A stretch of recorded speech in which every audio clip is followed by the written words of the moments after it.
Straight Talk. The Film Cynics with Steve and Brian on C-FAX 1070. Greetings and welcome to the Film Cynics on C-FAX 1070. We got a big show for you today. We got reviewing The Social Network, Piranha. We got a break, Whitnell and I, out of the Super Vault.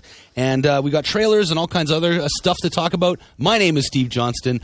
I am one half of the hosts. I'm sitting across from Brian Dukowicz. Brian, how are you today? I'm doing really good. I just got all my ire all worked up in our pre-show debate about American politics, and we're not going to get into it here. Definitely not getting into it but here. But man, it was a good one, and only if Adam was recording, you could have gone to our website and watched it, but he wasn't. Yeah, he was just getting everything warmed up. It was some genius level stuff we were discussing. It takes him a while to get all the Vaseline on the lens to make you look presentable, I think, is what it's got to be. I'm glad you put a lens in there.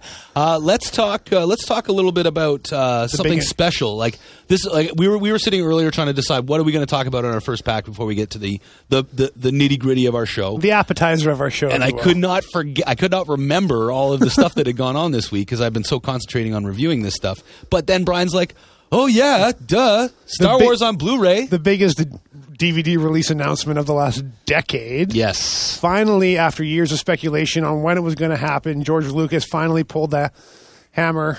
Is that the drop the hammer? Drop the hammer on this. September 2011, Star Wars Blu-ray.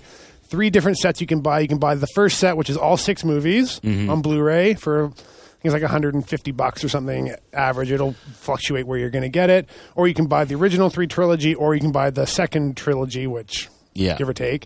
But they're all on Blu-ray. I'm sure there's probably a 4th as well, like some kind of giant Darth Vader head that holds all the discs inside of it. Yeah, there'll be a special collection probably, but you'll probably get the same 6 movies. Yes.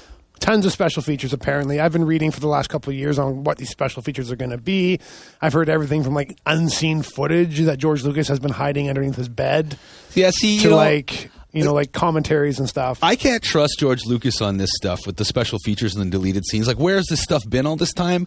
I think he spent, like, this is why it's happening finally in 2011. He spent the last however many years doctoring footage and creating deleted scenes a la, with the technology a la Avatar, so that he's actually got, like, Carrie Fisher, he de-ageifies her with this technology to create some deleted scenes that never actually existed in the first place. It's like, don't edit this so it screams, "I killed Earl Milford."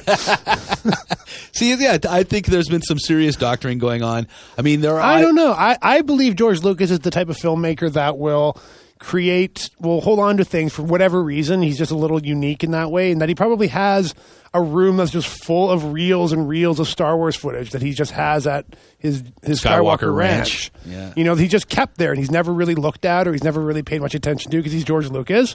And now all of a sudden he's like, hey, and he goes through it all and probably finds, a whole reel of this and a whole reel of that, explaining. I'm wondering how many interns died in the search through his pile of footage. He lost maybe 3 or 4 interns in paper cuts and but you know what? As celluloid avalanches. You're in the same boat. As a Star Wars kid, like, we grew up on Star Wars. That was, to me, our first real thing you latch onto. It's the first movie I can remember ever seeing. Yeah, and the first thing you really kind of got obsessed over as a child. This is a really big deal. This is a big deal. To get the final, for all intents and purposes, this is going to be the final release of Star Wars.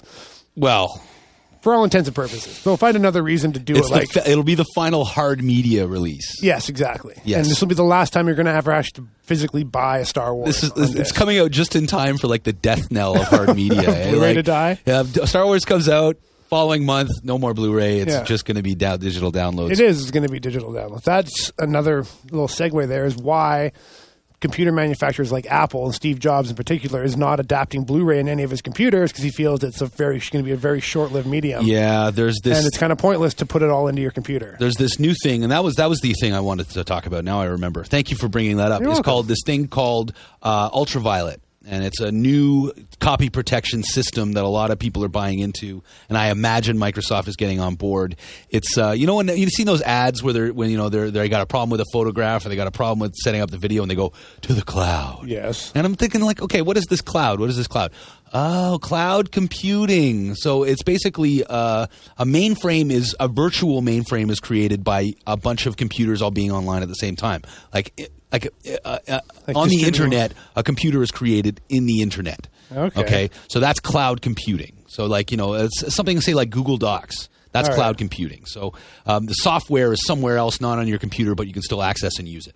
So this ultraviolet thing is going to be cloud computing, whereas all of the data, all of the footage is being stored in the cloud, and you can access it from there. So really, the only way you're going to be able to get to your media, you want to buy a copy of Star Wars, you want to buy a copy of The Social Network, you got to go to the cloud to access it. And it's all digital. Yes. You don't actually own anything. And so, yeah, you have complete access whenever you want to watch it. However, if you want to carry it with you, well, that's going to cost extra or something.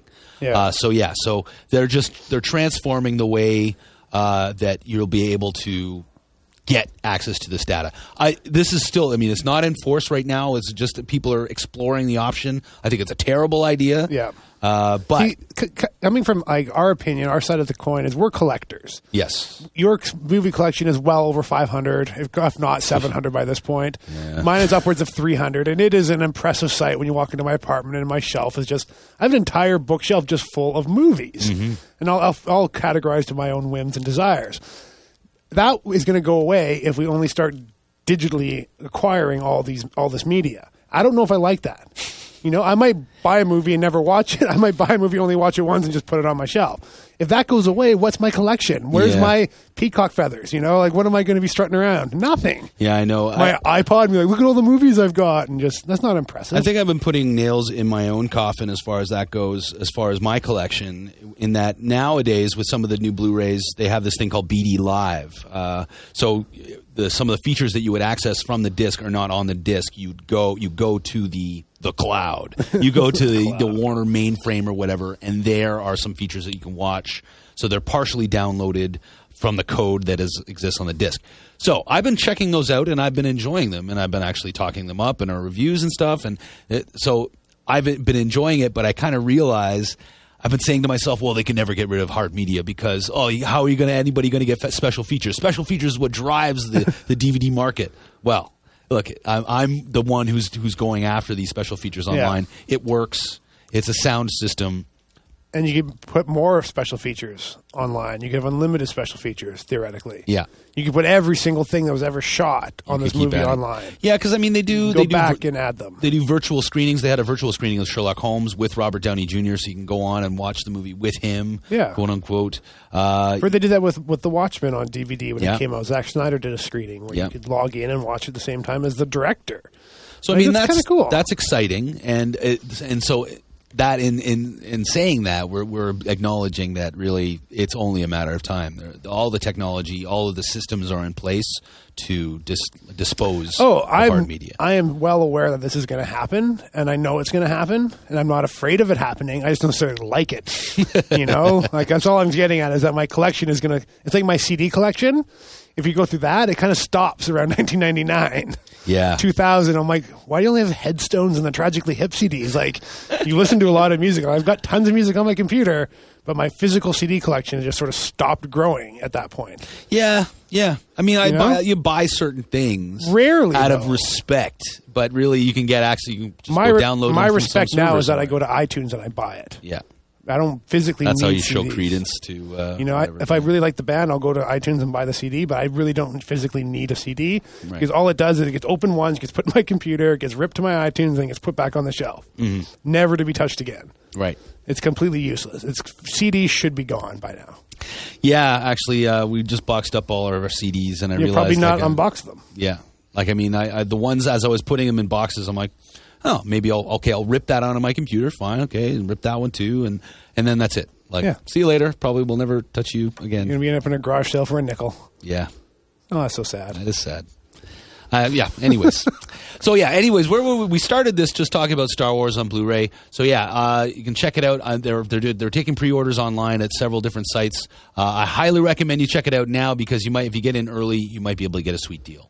But you got to wait 9 months to get your movie delivered. Yes. But hey, if you wait 2 years, maybe you get a sweet deal on the back end when there's more than demand can satisfy. Exactly. All right, we're going to take a break. When we come back, we're reviewing The Social Network. Stay with us.